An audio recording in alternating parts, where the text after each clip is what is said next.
Assemble。提起超級英雄，今日人人都諗起荷里活，但半個世紀前，香港都試過做一個屬於自己嘅夢。姐姐嗰個係邊個啊？你睇超人啊！嗰個年代冇電腦、冇綠幕、冇 AI， 但係我哋有一個夢工場——東方荷里活，一個敢於創新嘅 Sir Run Run， 配上兩大才子倪匡、蔡瀾，大膽挑戰當時冇人敢拍嘅題材。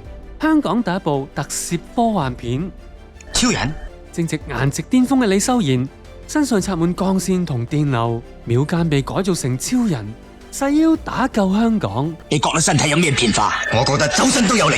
佢使出大絕死光刀，踩曱甴咁一腳踩死冰河怪獸，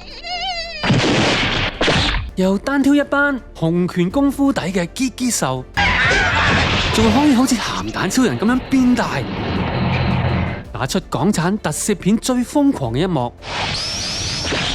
70年代嘅港產電影當然少不免大灑鹽花，胸懷愛美神飛彈嘅偽金髮女神竟然係終極 boss。我要將全地球嘅人類都消滅。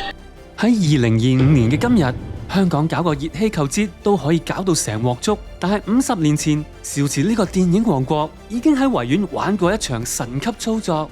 今次 Mr. T 帶大家睇下呢一位中國超人究竟點樣一步一步從拯救萬民於水深火熱，到成為港產史上最前衛嘅超人夢。